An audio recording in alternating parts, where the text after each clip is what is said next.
You're tuning in to Past Our Prime, A show powered by Squad Locker. Here are your hosts, retired Astros minor league star Tip Fairchild and former Patriots All-Pro center Dan Koepka.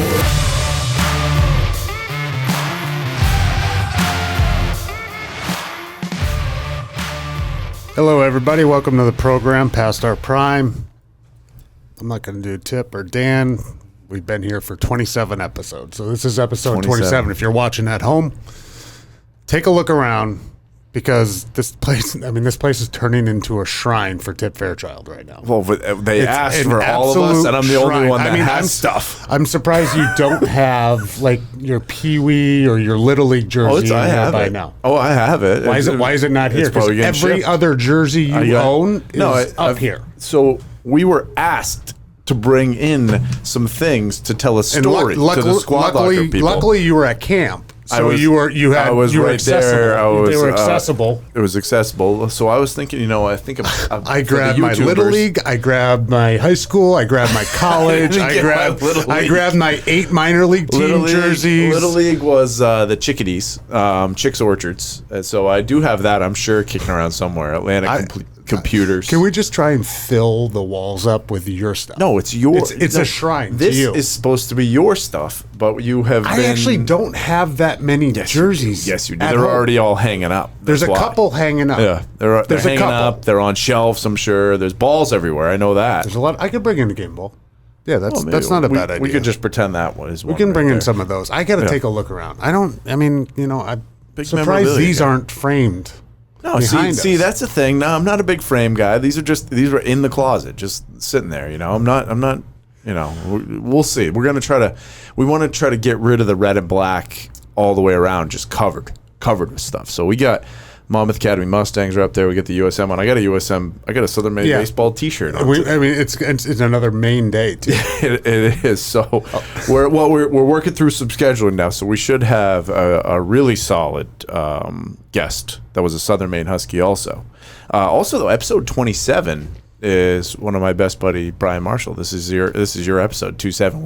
We hammer this number on the roulette wheel. Oh, 27. You just like the okay. Yeah, 27. And I have some. I actually wore 27 when I was with the Hooks for a while. Is that in here? I had a 10 ERA then. That's not it. Yeah, so that jersey, I threw that one on the fire. That one's gone. That one, not good memories on that one. That one did not make the cut. You know what I was watching, and we have, like you said, we have Ashley Marble. Yep. Who is a former Miss Maine top 8 Miss USA. Yeah. Miss USA. Stellar athlete. Killer athlete. Yep. And when she's ready on Zoom, we'll go to her. But I was watching. I don't really like watching the YouTube thing, and I'm focusing on. Not many people do. I don't like watching myself on TV. There's no doubt. Yeah. And you're right on that. Well done. Yeah. I got to slow down in my approach and not jumble the words. Right, like unique. New York, that type of thing from How Now Anchorman. Brown Cow. Yeah. But what's also, another one? I think my eyes were going crazy last week. Sometimes I catch a screenshot with him and his eyes are outside of his brain. I don't need, there's so much white showing. The eyelids are so wide open and I don't know. Yes. I'm not that fired up. Well, and you don't have a huge brow. I got a big brow. I got big eyebrows. I was looking at that video, the YouTube, and I'm just like, what is wrong with me? This is ridiculous. Popping out of your head. I look like a fool. I look like I'm all jacked up, which I'm not. And it's just just relax a little bit. Yeah, just calm down. Chill. If you listen to one of our other podcasts here, On the Whistle with Gary Goldberg, our CEO, he enunciates very well. Speaks slowly, clearly. His ad reads and I keep on seeing praise from the marketing department on his ad reads. So. We haven't gotten any because we've messed every one of them up. They understand our shtick. They know that we're probably going to misspell stuff. We're probably going to stutter. We're not going to know what a word means. We're supposed to look like morons a little bit. A little bit. Yeah, a little bit. There are a lot of things in the news right now, though. Remember, last week there was literally nothing in the news. Nothing. And right now there's a lot of things that are popping up in the news. A lot of it's golf related. So, but there was some fights. There's hockey. There's basketball. There's lots of things going on. But one of my favorite things right now, Dan, is the Bryson. Yes, you have to say my name. Yes, Tep. Should I call you Dan or should I call you Copen? Or Cope? Cope? What do people call you the most? Probably Cope. Like friends? Yeah, Probably well, Cope. I'm going to call you Dan. Whatever. Damn, Daniel. I don't care. Okay. Whatever you want. All right. So just not Danny. Okay, no Danny. All right, I got you. Bryson DeChambeau, Brooks Koepka. Now, we talked about this a little. There's a player impact performance thing for the PGA. So it's the people that are hitting social media the most. Like the people that are, what do they call that, Max? Like when they're most influenced, like in social media, like right? Influencer, like retweets right. and hits or I mean, whatever. their names just or popping up all the time. They're in the news or on Instagram. They're doing the whole thing.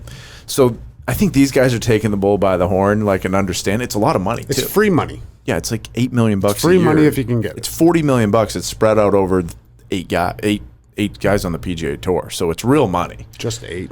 Yeah.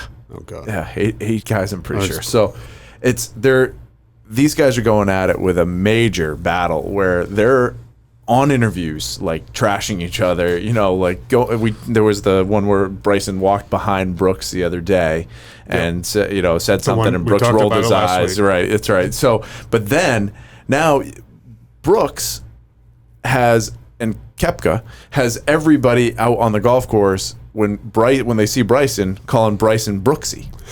So, you know when people hit a ball in a golf tournament, they're like mashed potatoes, or Baba Booey was a big thing. Yeah. Viva for the Barstool guys. Like people scream stuff, right? So now people are just screaming Brooksy. So see, that's fun. That's fun to me. Thin-skinned Bryson, yes, told all the security at the Memorial Tournament this past weekend, anybody says Brooksy, I want him removed from the tournament. Are you serious? Yes. And they were peeling people out of there left and right. I was busy this weekend, so I didn't have a chance to watch. I got it. Yeah, but really, I mean, he was having people removed, thrown out for saying Brooksy. Thrown out. It's cancel culture right now. Don't we live? Isn't something. there something in this country about freedom of speech? I can't believe that he can do that. It's nothing derogatory, right? It's just this is like, we've said the term too. Barstool really started this. The Part of My Take guys did a lot of it, which is one of my favorite podcasts to listen to. They kind of they call it like kind of weaponizing their group. I call it just they have loyal followers, so they have people do stuff. I call it a mob. Yeah, so they tell their listeners like, hey, if you go to that tournament, call Bryson Brooksy. Yeah. So it was big. It was a big deal, and now Bryson's kicking everybody out. I'm wondering what's going to happen next, because then Koepka put up an Instagram post and said, hey, it's Brooksy.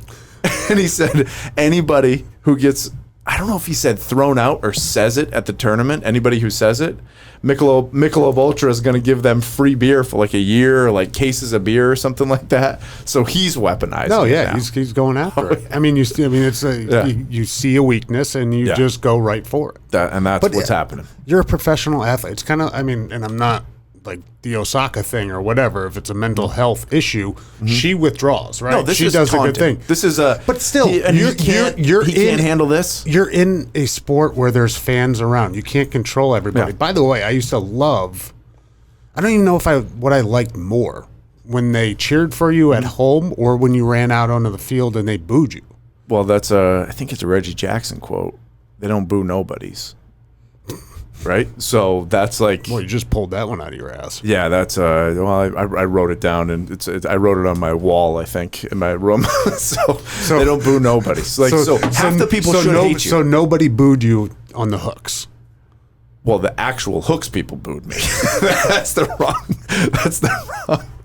the wrong way to do that, right? So that's my own fans that were booing me for being terrible. That's not me being great and having the opposing fans cheer. Yeah, they're cheering you on. They're like, yes, this guy's pitching today. Oh, beautiful. Number 27's here today, buddy. The opposite, Dan. But it feels good to be booed when it's the opponent. That means they know you, right? They're like, these guys are here. You're a competitor, and if someone's trying to get after you or get under your skin and boo you, I mean that stuff you should just relish. And honestly, I mean, we were playing golf 2 weeks ago or something like that. Remember we got the 17, And it was a close match, up, down, one or whatever. And it wasn't like we're booing or whatever, but you just got up to a shot and you're like, I love this shot.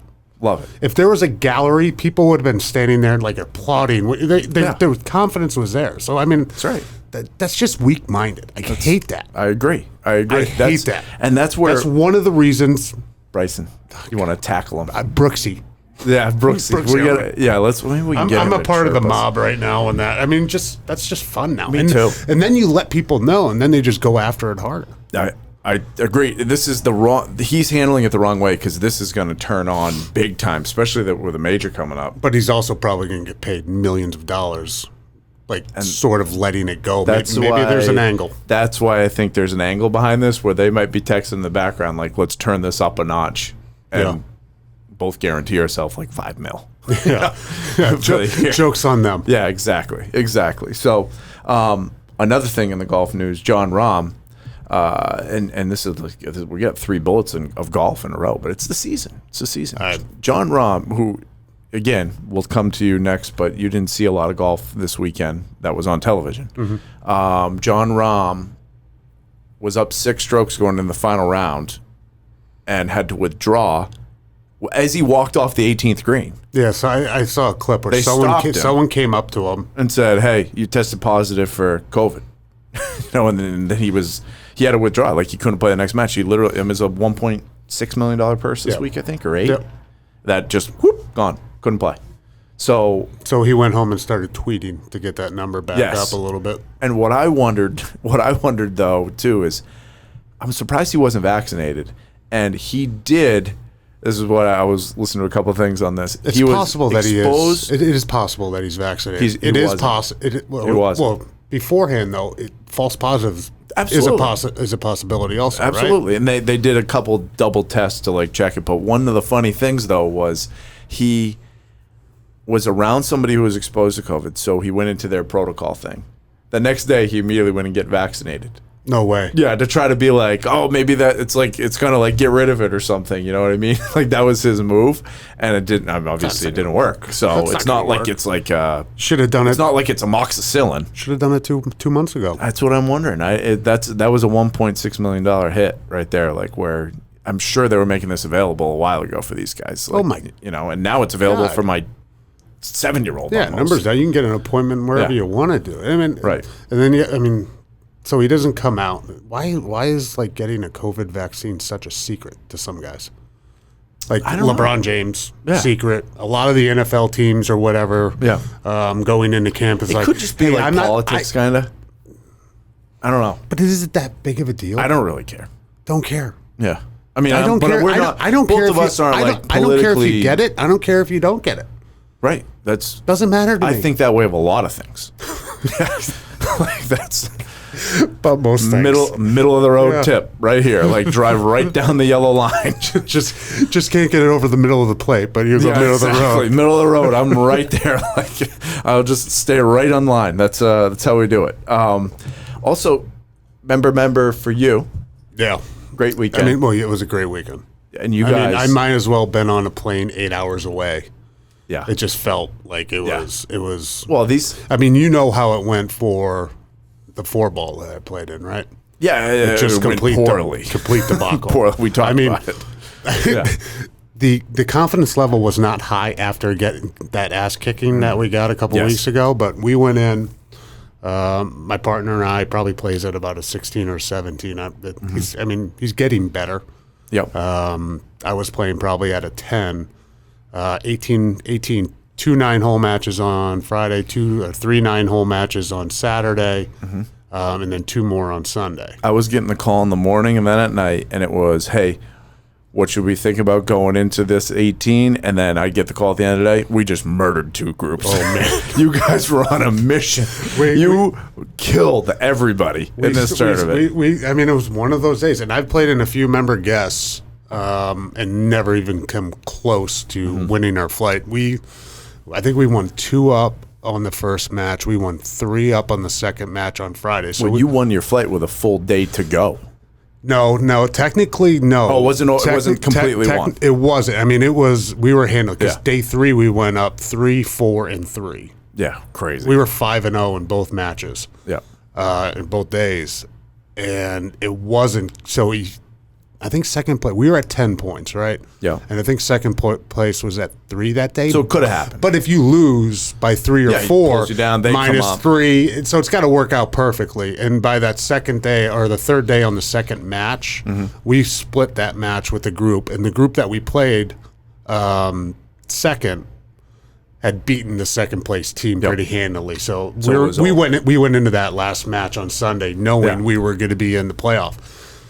So you got into the playoff. Like it was everybody, good. that's what everybody wants. You want to win the flight. You want to get in the playoff. You want to have. It's fun. Like you played in front of tens of thousands of people. Oh, right. So you've played in front of tens of thousands of people in Super Bowls and everything. I've played in front of fans, and like that stuff gives you the butterflies, it gets you nervous.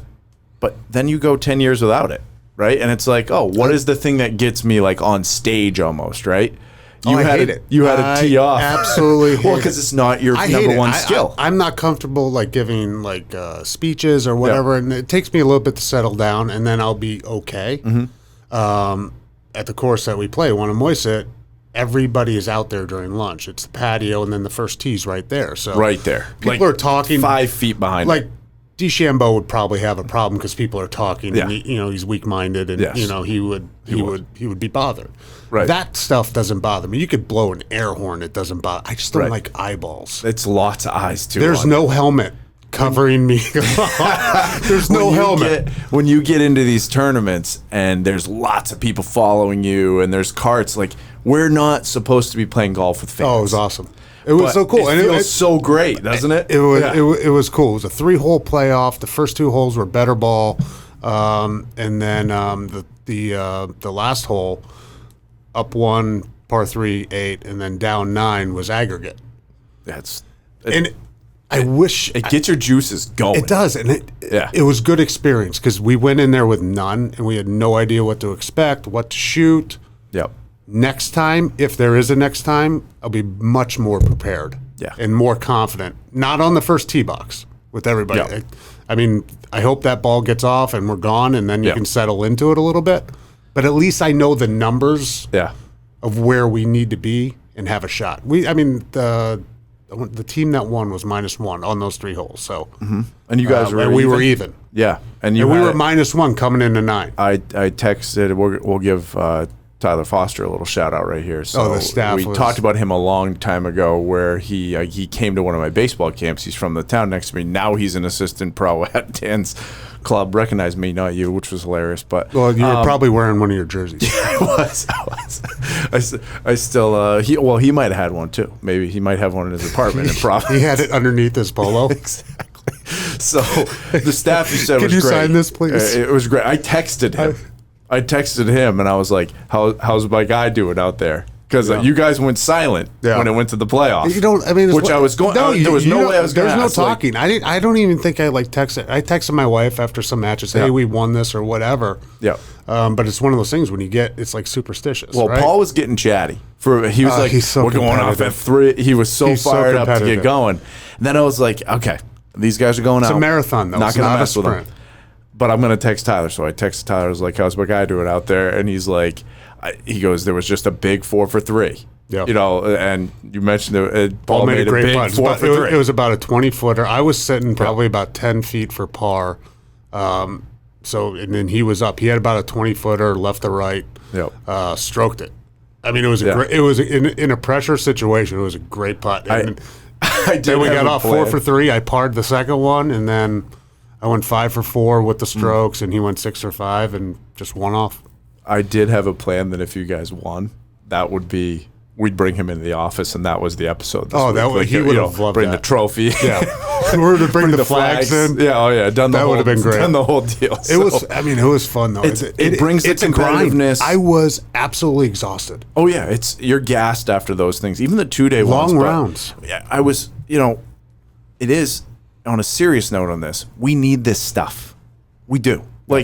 You got to have some type of thing that you can go grind at and compete, and it's not work, right? Or not just cleaning up the yard and stuff, whatever it is. It's I got to go be able to take these 2 people that we're playing against that I might know or I might not know, and I want to bury them. Like, you know. And you know what? They want to bury you too. Exactly. That's the thing. It's not like we're just like these animals that want to go kill everybody in this thing. They feel the same way, and that's what makes it fun, right? Like that's where we haven't been. You don't get to do this when you get done playing, like, and you don't get to do this as a normal human in society, right? So you have to find like your outlets. Maybe it's fishing. I don't You know. get me fired up right now. I'm ready. No, it was. I'm playing in Tuesday Night League tonight. Whoever I'm playing is going down. We got an email during the third day, and it was like, course is closed tomorrow. There's an event. We need to take care of the. We need to do some maintenance on the course. I was like, thank God. Yeah, I can't even play. I can't even play tomorrow if I want to. Yeah, but it gets those days. They get you like now. You're thinking like, you get a little competitiveness going. It makes you feel like you're ready to go. It's also like the same thing. It's like in football or ever sport, you play situations differently. And Paul, like my partner, is one of those like just wants to go for it. Yeah, go for it. I got to nail this putt. I was like, no, you don't have to nail it. Just two putt it. Yeah. Every situation's different. Every hole's different. We just want to win the hole and move on. Yeah, he's super competitive. I'm ball in hand right now. Just two putt it and let's go. Yeah. You know, in the last round, I want to bury these guys. And we had a great group of guys, great flight. Yeah. It was fun to play with these guys, fun to meet them. But the last day is like, I want to bury them. I was like, let's just go even. It doesn't matter. We got to get to the playoffs anyway. If it so happens and we're playing, it's not in our minds, and we bury them, so be it. But let's grind. The first match on day 3, we ended up going 2 down and fought back to get to even. It was like perfect. That's all we had to do. Yeah. Paul is an animal. We'll bring him in for sure. He's by the way, uniforms. We didn't say anything about uniforms, but I tried to segue. Couldn't find a good word to segue off, so we're going to fire it away. What, we have about 8,000 of your uniforms. We mentioned your uniform. The uniform solution. The uniform solution with Squad Locker is rolling. It is heavy going into fall sports now. Lots of football. Hockey starts up kind of. I consider hockey basically a fall sport now. It starts so early. I know it's a winter thing. It's probably fall, winter, and spring right now, by the way. Those things are cranking right now. Soccer field hockey, you know, all that type of stuff is moving. So with Squad Locker, Dan, you know, you can have your uniforms, your team packs, your player gear. You can do it with printed, embroidered, sublimation. Like any types of uniforms, any type of, you just want hooded sweatshirts for the team. A lot of sublimation going out right now. So much sublimation. It's comfortable. It's light. Sublimination was how you used to say that. I did. So you're back. I think I've been talking pretty well today. But you're enunciating very well. I hope my eyes aren't going crazy. I can't wait to find one. You're gonna be zooming in a little bit. One that's like boom, like his eyes just light up. You know what is? Remember the introductory press conference from Adam Gase for the Jets? Oh yes, his eyes were out of his head. His eyes were bugging out. Yes. Like I look like Gase right now, and I know Gase. He's a great guy. I love Gase, but I was like, "What's wrong with you? What are you on right now?" Yeah, that's you have that. That's the mark that second, Max, because his eyes were just popping right there. We're gonna find it.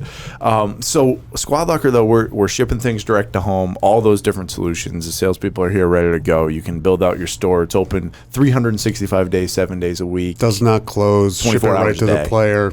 Do the whole Simple. deal. The whole deal. Really easy. So www.squadlocker.com / Is it backslash?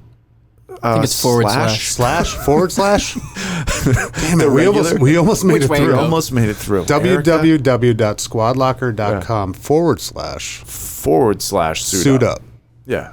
Erica We'll take and care of you. Steph, can you guys give us tell us that it's a / You sure it's not backwards? Leave us a note in the comments. Correct us. Yes, correct us. Forward Is or that back? Forward or back? Or Maybe just we can put it in there. or just slash.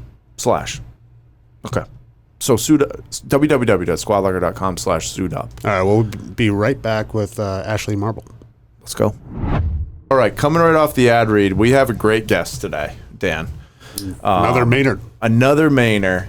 I'm bringing in Is all it the Maynard or Maynard? Mainer. Maynard. Okay, And this is like the Maynard. definition of a Mainer right here too, like from up above where I lived, like far up. More And more get into popular that, than Ash. you. So Ashley Marble, I've known Ashley for a long time. We went to college together, Southern Maine. I got my T-shirt on, as I mentioned, Max. So dug this one right off the. Is that one getting hung up next? Yeah. As soon as this is over, I'm going to pin this on the wall. I'm going to take it off live interview.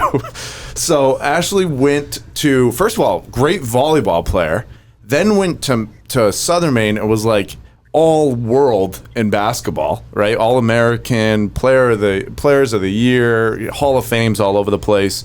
Then just to add to that was a top 8 Miss USA, right? So was Miss Maine, then top 8 in Miss USA, and now is a business owner. So it's just like, I mean, I missed probably 25 things in there, but I think we could probably hit on some of them. So welcome to past our prime, which is past our athletic prime, Ash, but we're all in our good. We're all in our what do we call it? Life prime, I guess you could say, right? So how are you? I'm wonderful. Thanks for having me. It's good to see your face. Yes, How long has it been since you guys have seen? Probably a long college? time. Probably nope. She came down to Rhode Island one time. Do you run into each other at camp sometimes? At camp? Nope, not at camp. So explain where you're from for Dan, because he doesn't understand Maine at all, even though he played in New England. You have camps up there. Yeah, but it's not like a tent. And you got lakes, and you're on the ocean. Yeah, we have all that. Okay, so I grew up 4 hours north of Portland. Okay. All right, that's pretty far. That's like 7 hours away. How many kids at the high school? No. My graduating class was 52. I think we had. Oh, that's pretty big. 80 for 7 through 12. Yeah, we were little, and we. No, but that's big though. Graduating class of 52. I thought you were going to say like 15. That's big. Easy. We weren't that small, but we still don't have a gas station. We don't have street lights.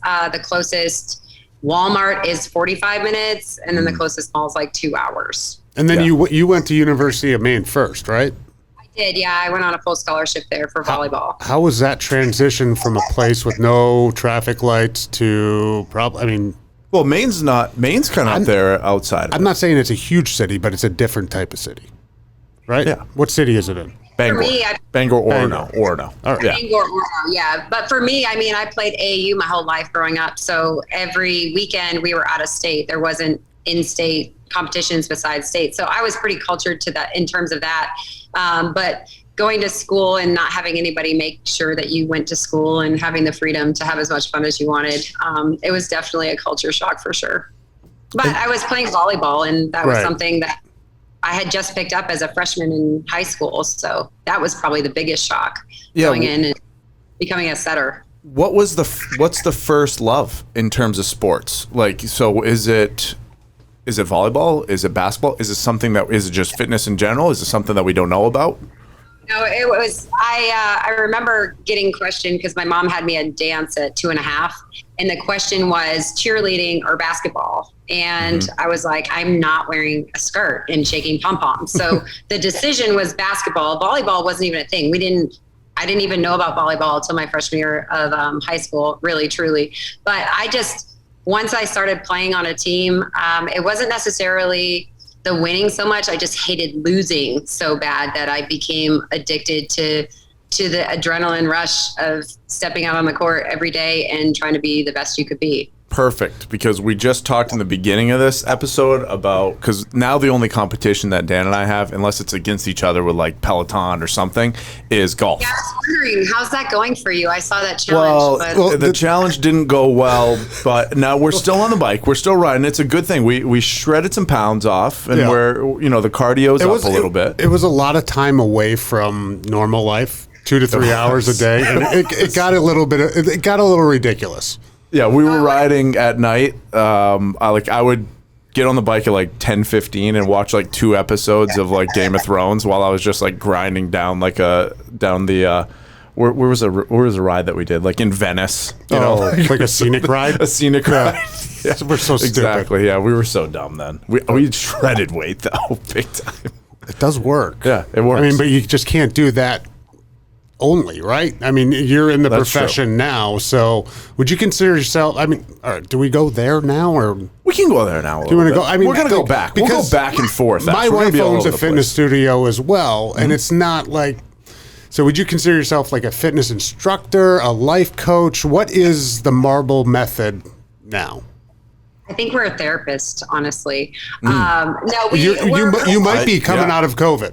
No, yeah, absolutely. Through COVID. Actually, I mean, our demographic is women primarily. We do have a few men in here, but to be honest, I grew up with sports. So I didn't have to worry about fitness. We were constantly training and practicing. It was just an everyday life. And when I graduated college, I had a degree in exercise science and sports med and had no friggin' clue how to eat or how to work out. And quite frankly, I hated it because if you were going to tell me to work out so we could win a national championship, all in. But to work out, to like change my body, I was like, F that. So for me, I just realized as I started to go through after I graduated that if I had a degree in it, and I still felt lost. And there was all these diets and fads and do this and fasted cardio and lots of cardio. And I don't know, the Cayenne diet cleanse, you know, that one, that was a fad. And if I was probably tried a lot of them. Tip did that one last week. I did not do that one. The weight will come back really quick if you do. No. But no, I just realized like if I was struggling, like how many other women were struggling. And at first I was training athletes and, you know, I love training athletes, but I was an athlete and had been my whole life. You know, I didn't have a life. It was sports.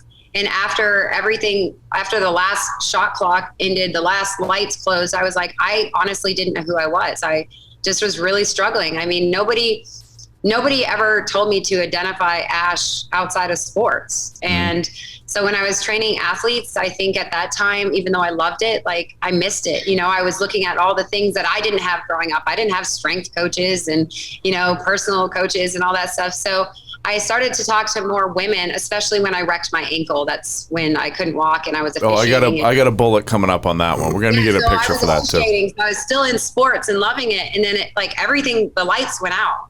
And I didn't know who I was really, didn't know what made me tick because sports made me tick, adrenaline made me tick, and competition made me tick. So I was like, I've got to do something else in my life. And that's where I really found that working primarily with women. And yes, this is a gym. Yes, we do personal training. The programming is phenomenal here. It's more about just giving them the confidence and the courage to step in and find out who they are.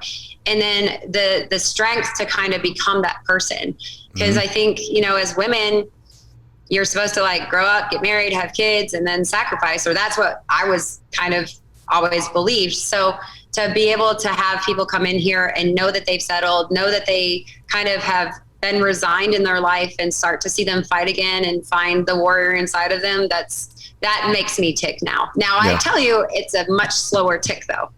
Yeah, that's funny you said that because when we were, it's perfect into this episode because we were talking about Dan just played in like a 3-day member for golf, and I play in a few of them too, and we play in some together, and it's we want to beat those two guys we're playing against so bad, and like because we're looking for a competitive outlet, right? And for me, it's sales, it's running teams and organizations. Like that's my day job. That's what I do, right? But I still want to, like, I have Tuesday night golf league tonight, and I know who I'm playing, and I'm coming for blood tonight, you know? So, like, you flip the switch. But when the lights go off, like you say, you have to go find those things instead of it being the thing like, Dan, if you'd be in OTAs right now, right? Thank God I'm not. Yeah, thank God you're not. Yeah. And then rolling right into a 17 game now, right? Now it's 17. 17 game season with playoffs and Super Bowls and everything, and that's your lights that are on.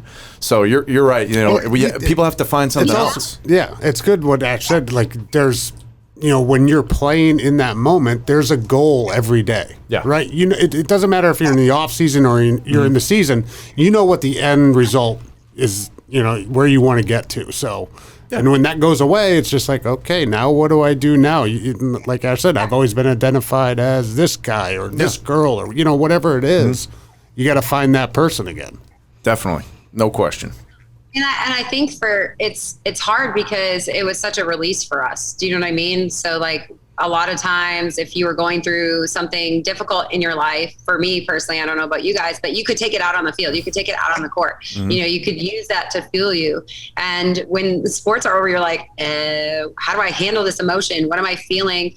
There's no release. Do you know what I mean? And then for me with my injuries, I can't compete anymore. I mean, shoot, it's like a game we go to, what's that where you take the oh, help me. It's a block game and you have to take the pieces out. Jenga.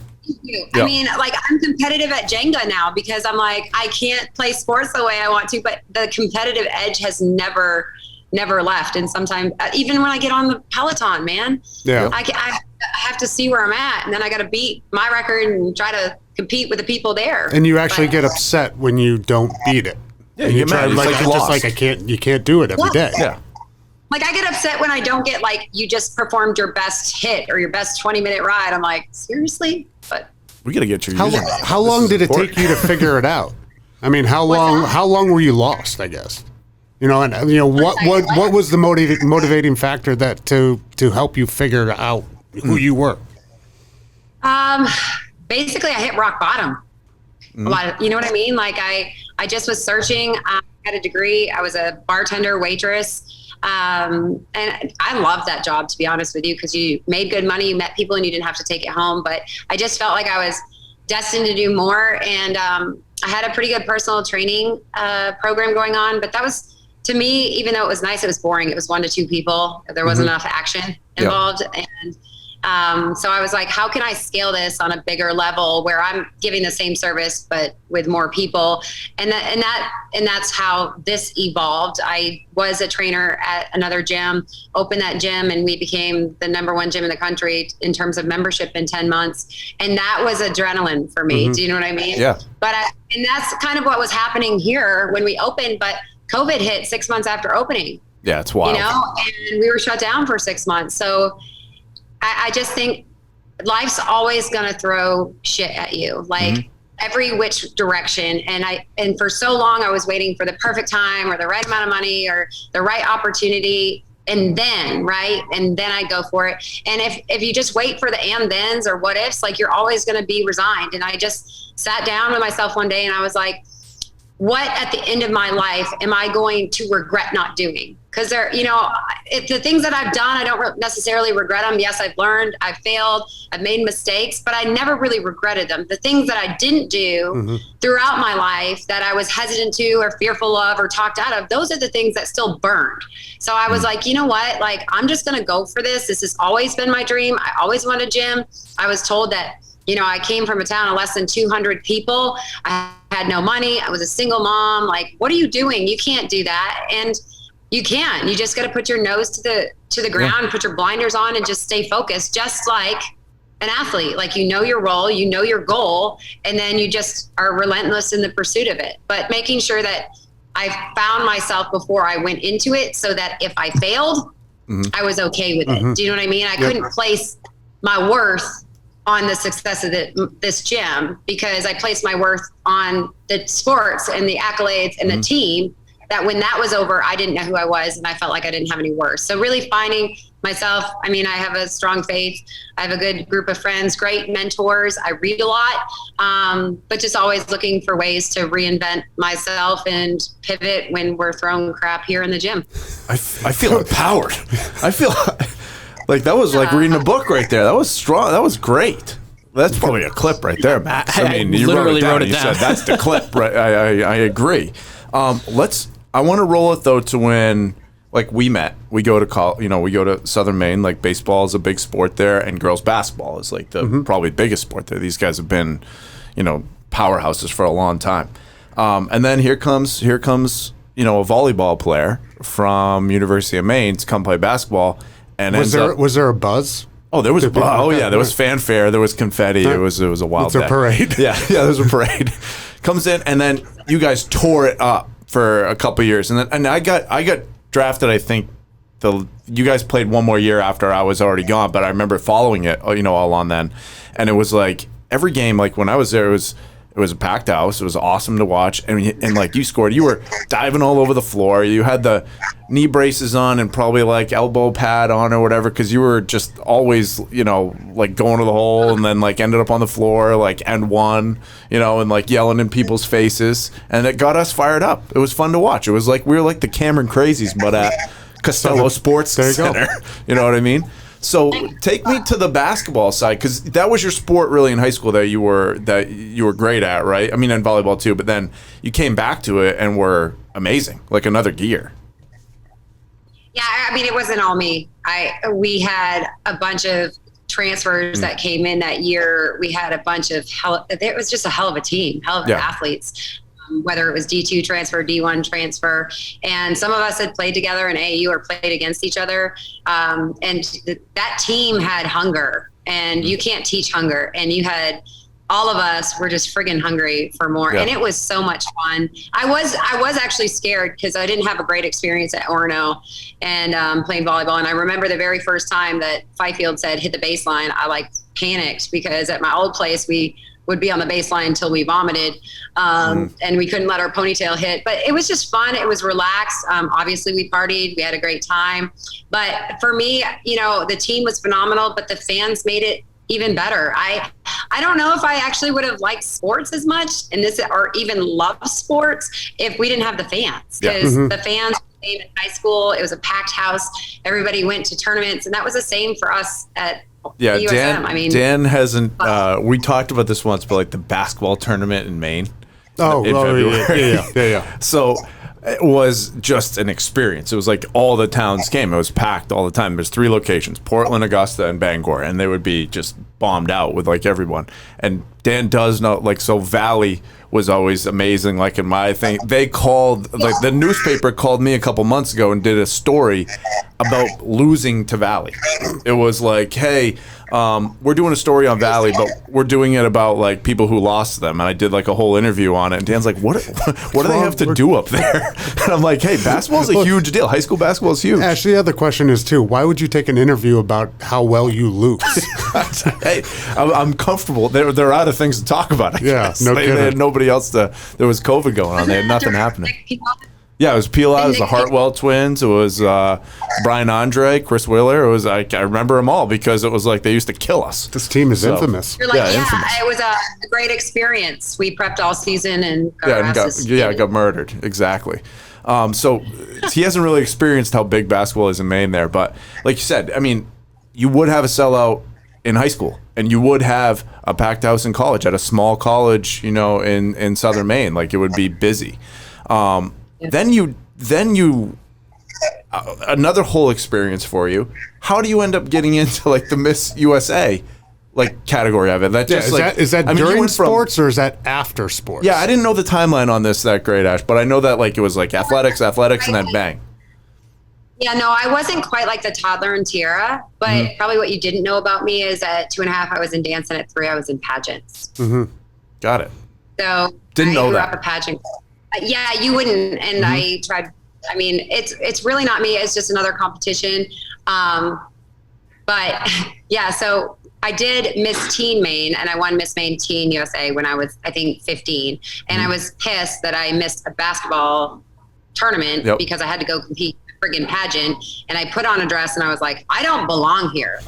What is this? You know what I mean? I've got padded bra on. My hair's done. I've got fake eyelashes on. And then I was I stepped in and I was it's competition. It's go time. Right. I got this. So that was the last time I'd done a pageant. And then I was training people to do really massive things. I had 2 clients that were trying to lose 100 pounds. Another client that was trying to get into ice skates for the first time in 30 years. They had these huge goals that they wanted. And here I was relatively in shape, not like I am now. I still was kind of lost. And I was I'm going to do something that scares me too, because I know losing 100 pounds is daunting. You know what I mean? And that is a major undertaking. So I was I'll go compete. And I was 27 at the time. I was the oldest frigging competitor. I was I'm going to go compete at Miss Maine. And I actually didn't win the title at Maine. I was first runner-up, I believe. And the winner couldn't go. And so they called me up and they were hey, do you want to go to Miss USA? And there was that was kind of when I started to figure out who I was and comfortable in my own skin. And I was really hesitant to take it because I knew the life that comes with competing in pageants and modeling. And I wasn't so sure that I couldn't stay healthy and go back there. And in all honesty, I didn't. I kind of reverted back to the, not eating, lots of cardio, that sort of work, but ended up being in the top 8 at Miss USA. And I met some really great girls that I'm still friends with, but that the whole time I was there, I felt like a fish out of water, man. Like, it wasn't for me. Is that kind of like a locker room feel? That's what I had the same question. Is that like pageant or those girls? Is that kind of? Is it like a locker room feel? Like, because when we were playing football, guys would come in and take your job every year, right? Yep. But you're in a locker room, your teammates. It's OTAs, it's training camp. It's kind of friendly. Yeah, I don't want to lose my job, but you're not really cutthroat to each other. When you play, you're cutthroat. Are those girls cutthroat? Is it vicious or is it a friendly competition? I think there's a little bit of both. And people that want to say it's friendly is full of bullshit. And the people that want to say it's cutthroat, that's not entirely true. Although we were told to lock our gowns underneath our bed and no keep the way. key. Yeah, that's what I was wondering. Did they put like poison in your makeup thing and like it breaks out? I had the most amazing roommate. They cut my hair. I had really long hair and they were like, "You're too old. Your hair is too this." They gave me Botox. They chopped my hair off. I didn't even know how to blow out my hair. Like, I had no clue. I didn't know how to put on fake eyelashes. My roommate was a saint. Liz, she would put on fake eyelashes for me. So I got a really good roommate, but there was a lot of cattiness, and we were there for 2 weeks. So the first week you're like, "Oh, hey, this is all fun and games." And then, as it gets closer, you're like, "Whoa, what's happening?" But it's a competition. And honestly, it's a competition not based on who you are internally. It's not about your brains at all. They like to make it think like that, but it's really about what sells. Do you know what I mean? They're looking for something to sell their brand. They're judging you based on your body. And we are all imperfect, trying to strive for somebody's idea of perfection. So, the nerves and the insecurity definitely can run high there. And I think that makes people do some crazy things. But for the most part, I came out I still talk to 6 or 7 of the girls on a weekly basis. And I'm really thankful for the friendships. And, it's just like the guys. Sometimes you're like, "Yeah, man, whatever." But you're not friendly to them, but you don't maintain. There's a respect. You're not teammates, you're competitors, but in that locker room, you're teammates, so you're going to respect them. Do I like the guy? Not really. Yeah. Am I going to talk to him afterwards? No.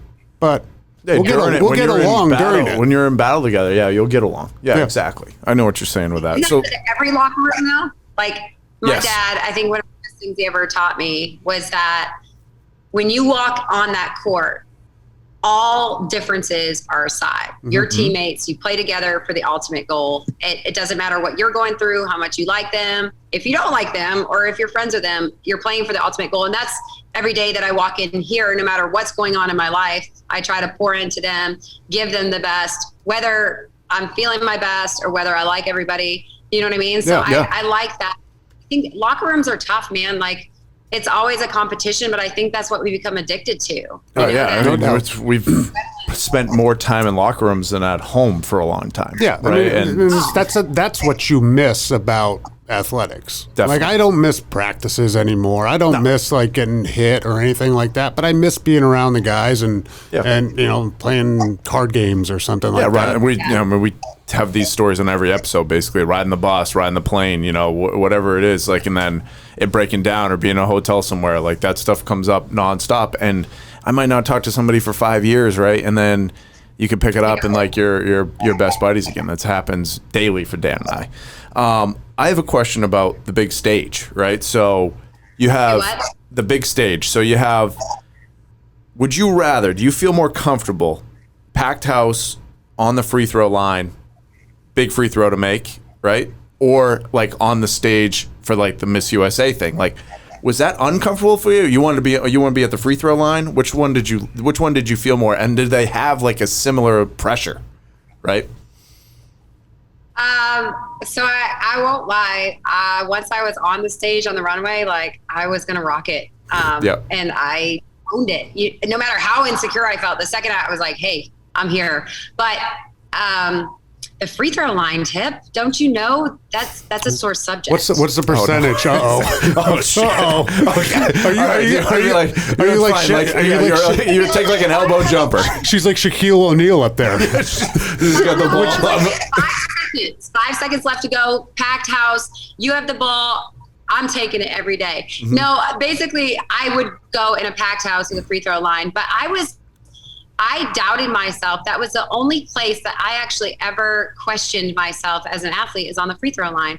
And it's just because, like, I went through all the what ifs rather than the like, if I, you're not like it wasn't what if I make this, it was what if I miss it. But I was a few points shy of 2,000 points and I missed a lot of free throws. So I wasn't the best free throw shooter. I think I was like 70-80%, but still I'd choose that every day just because I feel comfortable in like shorts. I have my team there. I like the hype. You know what I mean? Got it. Honestly, I liked the criticism too. I remember when I played Calais, it was our biggest rival and we would pack the house. So they'd have 1,200 people in there at 5:30. Our game wasn't until 7. And they'd announce my name, 00 Ashley Marble, and the whole side would have newspapers up like this going, boo, and they'd be like, you suck. I love that. Like, You're like, segueing perfect to like what we did before this, where they don't boo nobodies. Ashley, I pulled that quote. It was Reggie Jackson, I think. They don't boo nobodies. but they shouldn't care. Right? As a somebody or as that player or athlete, you should like the boos. Love the boos, unless they're coming from your own fans, which I mentioned also. If your own fans are booing you, then you got a problem. But when the other fans are booing you, let them rip. I love that stuff. That's I'm glad that you experienced that too and like that. The newspaper thing was old school. they had a devil for their mascot, and it came in wearing Ashley who. Ooh, nice. Into our house, and we had never beat them, and I was like, we're beating them today, like let's go. You know what I mean? All right. Like, That's bulletin board material. That stuff is illegal in your prior locker room. No, it was on there. No, I know, but we just didn't talk about it. It was bad to give bulletin board material. We didn't talk. We said basically we're trying our best. It's a great opponent. It was all cliches. It was awesome. All cliches. What about when you got done with the game, did you ever remember anything good that you did, or were you always focused on the negative things from the game? Always focused on the negative.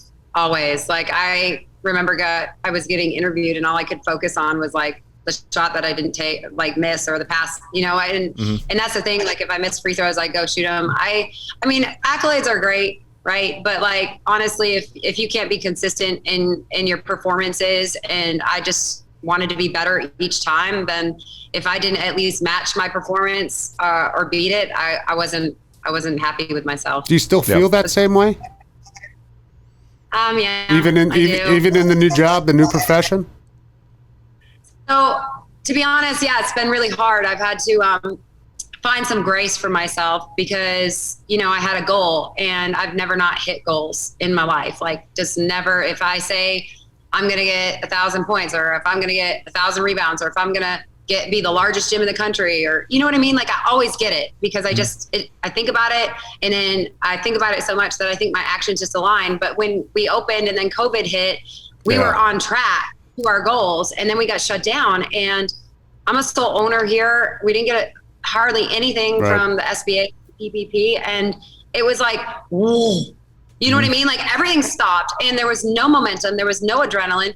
And you were just like craving for people to just hold on and stay. And then you were just thankful for somebody to walk in the door. So the growth has been so slow because Kentucky is very much like Maine and the mask mandate and all of this. So it hasn't been up until late where we've had the growth. Starting to get, but it's so slow. And I'm always like, how can I be better? How can I, it's always on me. Like, what can I do better for my staff?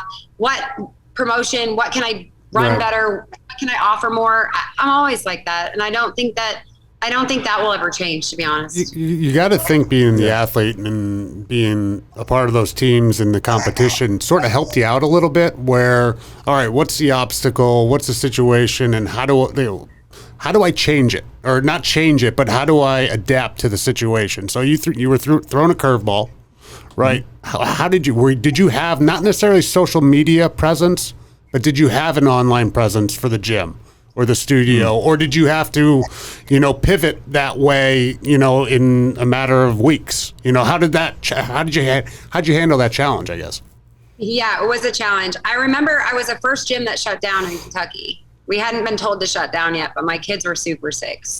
And I was incredibly fearful. So I shut down, and then I was like, shit, what do I do? And I was like, okay, well, I'm going to buy some lights, and I'm going to get this, and I'm going to get that. And I'm going to do live workouts every day, record them for as long as we're shut down. So I was like, here's a discount on your membership, stay with us. So I provided, I don't know, 4 or 5 months of workouts, 5 days a week for people. And then we started, and then that felt like it was kind of getting boring. So then what we did is I recorded one, and then I'd have a Zoom so we could go in and sit and then correct people's forms so we could see them and work on that. Yeah. And then we opened back up, and I had to change the entire structure because, I mean, now we have to be 8 feet apart, 6, 7, 8 feet apart. Still. So I had to it changed the entire layout, how I wrote the workouts, how we even coached them. And then they said that gyms couldn't be open anymore. So then I was like, okay, like fitness studios couldn't be open, but gyms could. So a regular gym, you're just going in for your own workout. We guide workouts. So how can I become just a gym so that I can keep members coming in? And I was like, oh, I'll record. So I got on the podcast and did a podcast for every workout, counting every single rep, not in here, but it was recorded so that my staff and myself, when we were in here, we were listening to the podcast, 3, 2, 1, here we go, down, up, 1, you got this, shoulders back, core tight, 2, like the whole thing. But we were just in here being like observers so that they could come in and get their own workouts out. And then finally, he wanted to do something else. And I was like, you know what? We're not going to survive this. So we're going back to just who we were. And it's worked out great since. But I mean, we were restaurants and gyms absolutely got hit the hardest. Like I said earlier, my wife owns a fitness studio as well. And it just came to a dead stop and the door shut. And it was like, we don't even know when they're going to open them back up for us. Yeah, there was no real guidance on it. You mentioned something, too. You said adrenaline and, like, momentum. I actually call our sales meeting in here, that's twice a week, the momentum meeting, because it's about, like, Good to Great. Have you ever read Good to Great? If you haven't, you should read it. Collins, I think, is the name. Yeah. And it's about a flywheel. And, like, if that flywheel's humming, like, it's really easy to just pull it and it just keeps going. But when it stops, it's really hard to get it going again. Right. And that's like the toughest time of any company when you get like ripping and then like something happens that stops you. So you have to like change direction, almost like a boat, right? That it's going one way and then the props have to go the other way to like back up. That's hard to do. So that's momentum and adrenaline is huge. And I imagine like that's like what halted, like you said. But I think with sports, though, what it taught me, because, I mean, when I was in high school, we weren't the best sports team. We were the underdogs. And we became, my junior and senior year, the best teams in the state. But we were used to losing. And when as a freshman, like, I remember our coach being like, okay, guys, like, go do your best. Like, and I'm like, what? Because I played on an AAU team that was just dominant. So I was like, wait, what is this culture? What is this mindset? And I think just being able to shift the mindset and come from being an underdog and having nothing with not a lot of experiences and learning that your thoughts and your actions and the things that you do daily, your behaviors really make an impact on that momentum. It helps me to stay with it here. I mean, I'm not going to lie. Like, I've wanted to throw in the towel so many times. Like, the stress, like, is it worth it? Do you know what I mean? And then somebody will be like, I just fit into a size small scrubs for the first time in 20 years. Like, I'm in a bathing suit and I might not be the lightest, but I feel confident. Thank you for my life back. It's those little God winks, as I like to call them, that remind me of why I got into this. Now with sports, it was easy. We had a game every Tuesday or Saturday, so the reward was faster. But yeah, pivoting and adjusting and then keeping momentum is it takes a lot of work and a lot of foreshadowing and prepping ahead of time. Like, you don't just get momentum because like you're winning. Like, you have to keep reinventing yourself. No, absolutely. Hey, you mentioned the ankle. I want to hear the ankle story because I remember seeing a picture of this a long time ago. What year was that? Do you know? 2010. Oh. No, 2011. Just a busted out ankle, like where you had an ankle, and then I think you had a knee injury. So we talk injuries. I'm actually going to ask, are you looking up the picture right now? I got to find it. Oh, God. We'll get it. You just tag us in and we'll find it. But it was, I mean, you had like a gnarly ankle injury and then you came back from it and were like jumping through the roof again, playing basketball again, right? Like, and doing stuff. Not like in college, but you're still athletic and like moving around. I'd be probably permanently down. Okay, so It's my guess. I wouldn't have much left. become active again, but I jumping through the roof is an big overstatement.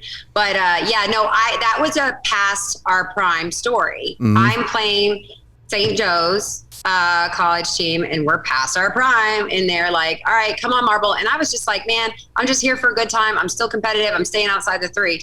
That's where I always want to be anyway. I didn't want to be in there dogging around with people. And I took it. I could read my defender. I knew I had the lane, and I was like, Duke. And I went layup. And but she hit me. They didn't call a foul. And then we were down, by the way. So they were like, come on, marble. Like, we go. And so I came back the next play. I did the same thing, and the help side defense was late, and she stepped, and I stepped planted. Basically, my heel was on the top of her foot. My foot touched her shin, and then when I looked down, when I went to grab my ankle as I was falling, the sole of my shoe was looking up at me. So my arch was touching my shin, and I was like, holy cow, I don't have insurance. What am I doing with my life? Like, it was kind of crazy, right? And the only reason I still have my foot and what happened, they took me in the ambulance, and they were like, you're a miracle. You just dislocated your ankle. I'm like, So they put me in this big, like, cast sort of like thing that had an opening, and the pain was excruciating. Well, come to find out, the only thing that was holding my foot on was my skin. I had shredded every nerve, ligament, tendon, fiber. So the surgeon, I had texted a girl because I was training athletes, and I showed her the photo, which I had my friend take because I wanted to make sure it wasn't a compound fracture. But there was some blood, but there was no broken bones. And I said, I can't train you tomorrow. Well, she showed that picture to the girl that she was nannying, who happened to be the surgeon's, the nurse. And he was like, who is that? And how long ago did she do this? And she's like, it's Ashley. And he's like, get her in on Monday. They said, you don't have an appointment there. He said, we don't have time. Oh, wow. So he went in, and he said, 10 years ago, we probably would have cut your foot off. Dr. Pomeroy, I don't know if you know who he is. He said, and then after surgery, he said, I was this close to cutting your foot off. He said, but I know you're an athlete. And he said, and I would have crushed your soul. And he says, I don't know if you'll ever walk again. You certainly probably will never feel your foot again. And this is a dictatorship, he said. If you ever want to walk again, you're going to follow to a T. So I was 6 months complete bed rest. I still can't feel the bottom of my foot. I can't, there's that compared to my knee feels decent now, but I don't do anything. Is there a limp? Do you walk with a limp at all? I did for about a year and a half. And then that's when I really got into fitness and focusing on how the body, because I literally couldn't. You're doing figure 5 out classes a day. Like, she's doing normal workouts now, which is, I know that was a while ago too, but my knee is the bigger injury. It wasn't my knee was not as gruesome, but the ankle was disgusting. It was pretty terrible. It's a bad one, and I've broken Your my ankle's I've messed up. broken my ankle. I've dislocated or ripped the ligaments down in there. Had surgery. who fell on it? Actually, it was, I forget the linebacker. We were playing in Miami. Both of my season-ending injuries happened in Miami. Shoulder was basically like your ankle. Everything was gone, and the skin was basically, I couldn't move it. But the ankle, it was, you know what the worst part about this was? It was a goddamn quarterback sneak. It was the first game of the year in 2000. Protecting your guy. Thank you for that. Thank you. It was the first game of the year in 2011. Yep. We were down in Miami right before halftime. Quarterback sneak. Brady calls, dog, which is the code word for quarterback sneak. We just go quick. Linebacker shot the gap on Mankins, and he just washed him down. Well, my leg was in between it and just went like that. Ugh. And as soon as you get rolled up on and you feel that injury, it wasn't as bad as Ash's. I'm not even comparing it to Ash's. But once you see that and you feel that, I cannot watch anybody else get rolled up again. Yeah, because can't do it. Or remember Paul George? Right, Paul George is kind of like yours, where it snapped. Yeah, like those things they are painful and they hurt, and I can't watch them. And anymore. they take a long time to recover from. Yes, like you said, you were down. Same thing. I can't remember who it was, but it was a few years later. But he dove off the court, and his ankle was like, oh, and I was like, oh.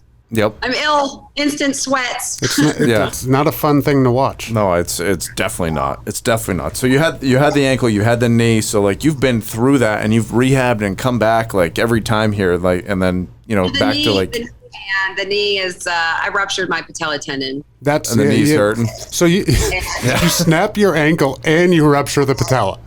Yeah. You have you have two of the worst injuries for your lower body, right? Lower body, right there.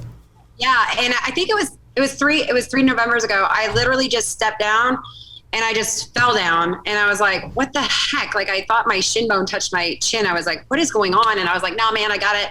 I can walk. Tried to get up, tried to walk, step forward, went down again, got up, tried to step back, went down again. And I was like, what on earth? Because I mean, you get up after you're hurt, like get up, you know?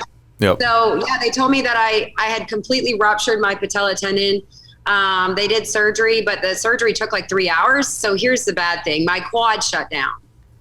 So my part of my quad actually still doesn't activate anymore. It's about an inch smaller than my other quad. The pain that I have in it every single day is terrible. I mean, that's halted me. Like I'm done. You know, after the ankle, a few years, I could come back and get a lot of strength around. But with this knee, I actually just went and saw they're going to do some like blood flow restriction therapy, trying to get the quad back, taking out some of the nerves. They're trying to avoid another surgery, but the knee, it's frustrating because I deal with pain every day. I mean, a lot of pain in it. And not only am I not an athlete, not only can I not compete, that when I do work out or do something I enjoy, I feel it. So there's a whole different level. I'm sure you understand with your shoulder. That's the past art. My elbow's toasted, his shoulder, ankle. The good thing about my shoulder is it's left and I throw righty, so it doesn't affect me throwing the ball with the kid or anything like that. I can still do normal things, but the mobility or the motion that I have, the flexibility on it is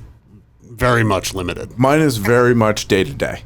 Like, so there's certain days where I feel great. I'm like, whoa, when a storm's coming. And then there's certain days where I'm like, wow, that does not feel good right now.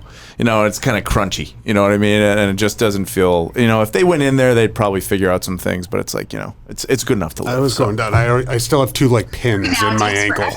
Yeah. I've seen the pins in your ankle. I've always been like, Yeah, there's two pins that just stick out. And then the doctor, when I got the surgery, he's like, oh, if you want, you know, we can go back in and pop those out. I'm like, I'm all set. Just leave them in. No problem. Your ankle pops out? No, I have two pins in there that they had when they had to wrap my ankle. Because on the outside of your ligament, your ankle, your ligament's kind of like your MCL. It repairs itself. On the inside, it's like your ACL. You have to have surgery. So they wrap it with, you know, two bands or whatever. So there's just little pins there, but they're two little pins that stick out.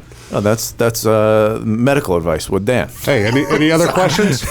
Pins do not come out. My pins are very solid in my ankle. They're in there. Like, yeah. I've got a this or that segment. Few questions. This or that. We'll go quick through it. Ready? Yes, sir.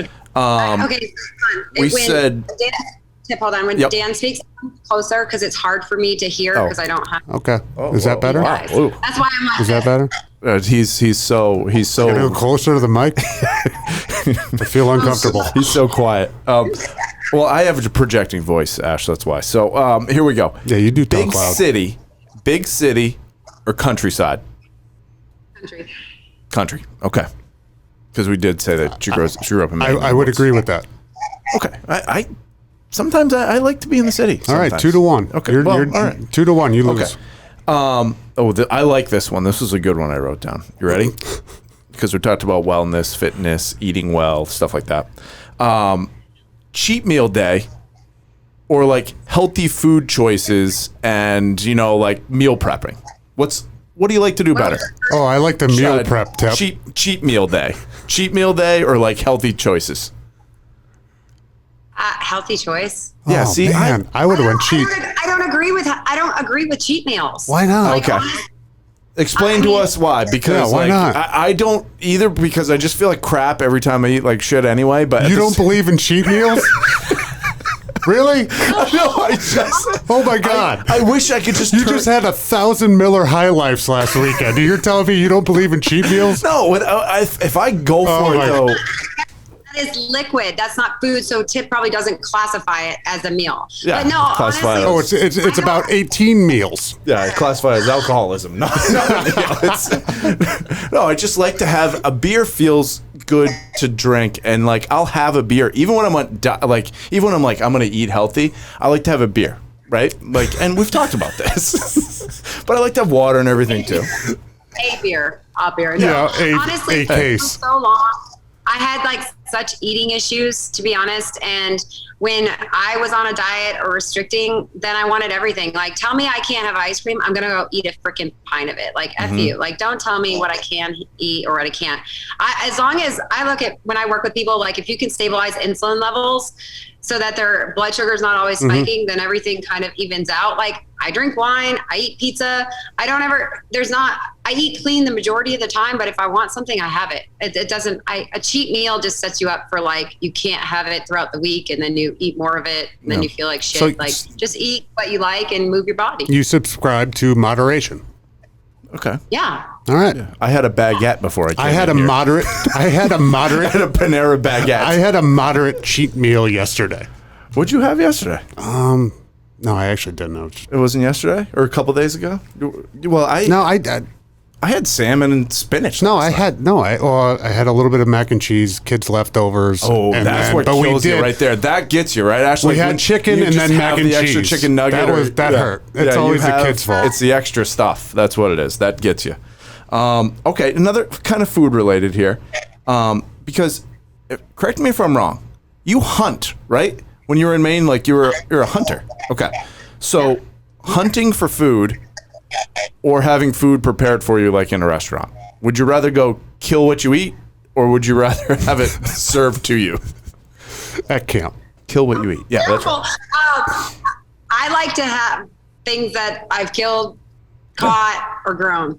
That's better for you. Now, if you're asking me if I want to hunt it, kill it, prepare it. Yeah, you should dress it too, right? I want somebody to cook for me, but I always want to eat food I don't. Yeah. Okay. So what did you say again? Hunt, she said, caught, or grown. Yeah. Right? Killed, caught, or grown? I like that. Farm to table. We're going farm to table. Farm to table. Yeah.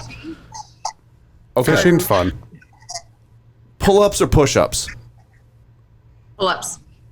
I can't do one. Oh, God. Can't do one. Well, I went on a little run there where I was getting 10 Is it a 12. pull? I can do chin-ups. I can't do pull-ups. Hey, okay, that's a great question. What's that? Yeah, but that's what works. The other parts don't pull the body up. So I'm going to go with yes, I can do a pull-up. It's a chin-up. Well, I can do both, but I can knock down a lot of these. I can do assisted pull-ups. So you'd prefer a push-up over a pull-up, is what you're saying? Yes. That's simple answer. Yes. I'm in the same camp. I've seen Dan do pull-ups where he is on the bar and then he wraps the big band around his knee. Yeah, but he uses like 5 bands. Hey, it's about little wins. Yeah, little wins, exactly. You're in Kentucky now, right? So I consider Kentucky South still. Do you still do you feel like you're in the South in Kentucky a little bit? I know it's fringy because I was in Lexington, right? And I was like, yeah, I'm kind of in the South. I consider it the South. I don't feel like I'm yes and no, kind of. I heard a little twang in the voice there on a couple words. I don't say wicked anymore. I don't say yeah, bub. You just acclimate to where you are. But I don't necessarily. I wouldn't think that this was a South though. Maybe borderline. Let's call it borderline, but let's go like this. So the speed of the North or the speed of the South, which is slower. What do you like better? Like Northeast is fast, right? Well, you're thinking like Boston. Well, I'm thinking like I'm in Rhode Island. That was a little bit of an accent there, right? I mean, but I think even like just the way that people, it's go usually. Even in Maine, I thought my parents live in North Carolina now, and I swear to God, if you go to a Dunkin' Donuts down there compared to one up here, that's what I'm saying. That's a great analogy. They might be brewing the coffee back there, like actually soaking the beans at that moment before you get it. Yeah. That's a great analogy. That's what I mean. Like the speed up here is just so much faster than down south. I feel like. What do you like better? Here. There. Okay. I would have thought you would have said north. She's changed. Yeah, changed. Definitely. No, because I all I can think of, like when you say speed, I'm like, well, I don't know. We got Portland, we got Boston, New York, Rhode Island. But down here, I feel like there's a warm feel here. Do you know what I mean? Like. There's a welcoming, there's a warm feel. Like when I moved here, I was shocked because people didn't honk at you and swear at you and flip you off. Like if you were, you know what I mean? Like that sort of speed. And people, even though they're fast, they're still cordial. They're still nice. They're still welcoming for the most part. Maybe I have a bad taste, but I still like Boston. I still like New York, but it's just that type of speed is definitely different than here. Have you been to the Derby yet? Yes. What year did you go? Have you been to it a bunch? 2000. When did I move here? 5 years ago. So 5 years ago, and then I went to Thurby a couple years in a row. I'm the only one that hasn't been to the Derby. You're the only one that hasn't been to the Derby. Yeah, Dan likes to attend the Derby, so maybe we'll get down there sometime. Tip, I always wanted to go, and then I moved here, and then once you're here, it's just for the parties. Do you know what I mean? It's for the parties, it's for the hats or whatever, but it's much more alluring when you don't live here. Got it. It is, but besides the day, but the Friday, the Oaks race, that's kind of laid back though too. The Oaks is a fun day too. Well, it's in the company. What's that? I haven't been to that one. What's that? No, it's Thursday. I don't know. I haven't been. Yeah, I haven't been to the Thursday one. Yeah. It's all in the company you keep too. Yeah. Well. I mean, we get to shut down Tip here. We get to close down. Lexington closed down when I lived there, and they're not even close. But Lexington would be closed for the Derby. So, favorite color Gatorade? We ask everybody this. We forgot to ask Mickey though. It keeps your insulin perfect. Yep. The Arctic Ice one. We like the original colors. Red, yellow. You like the fruit punch? Yeah. Yeah, I'm yellow. It's completely natural. Yeah, that's fun. Organic, grown. Yeah, organic and grown, exactly. Hey, anything? So, how do we find you? How do people find you? Because you can put this out to your members, do whatever. How do we know where you are? How do people go learn? Follow you on Instagram, all that stuff. The Marble Method. The Marble. Yep. The THE Marble Method. Mm-hmm. I have a personal Instagram, but it's private. It's Ashley Marble, I think it is. I don't even know what it is, man. I should get better on social media. The company one. That's good. No, you're active on there. You do a lot of stories. Tip, I have this problem with being seen. It's Ashley Marble on my own. I don't know why. I'm trying to step into that. So when you asked me if I would do this, I was like, yeah, that's fine. I get to talk to you. But then I'm like, whoa. For as many stages as you've said that I've been on, like, I really have a problem, like, being acknowledged and seen on a larger scale. I really don't like social media, but I know social media is so important for so many businesses and I don't know, marketing and media, but I don't know. So my private page is Ashley Marble. The business is the Marble Method. But we're actually going to be launching my own app, which has been like a kind of a struggle for me, where we're going to create online workouts that we were providing. Remember when we switched? Yep. While we were shut down, and people love those, and we're like, hey, can we have it? So we're actually creating an app where we're going to have 30-minute workouts for people to do with recovery, with nutrition and coaching. So I'm excited about that. So maybe this was a baby step to being visible, because when you have your own app, you're Well, you've done amazing stuff. I mean, your athletic career and then transitioning to business and like turning, doing exactly what you're doing, like the empowering paragraph that you went on there for a few sentences is going to be awesome, to put on there, Max. That was like, it was well said. So you've done great stuff. I see the Maine tat too on there. I like that. Like keeping with the roots on that one. So that's awesome. Yeah, it's actually the birth flowers, and then the rose is where I grew up. Oh, cool. This is where we had all our fun. Love it. Love it. So, Dan, I appreciate it. Max does too. Thank you so much. Good luck with everything. Yeah, and guys, I keep appreciate it up. it. Past Our Prime is brought to you by Squad Locker. Squad Locker is your one-stop shop for custom team apparel, delivered right to your front door. Learn more by visiting squadlocker.com.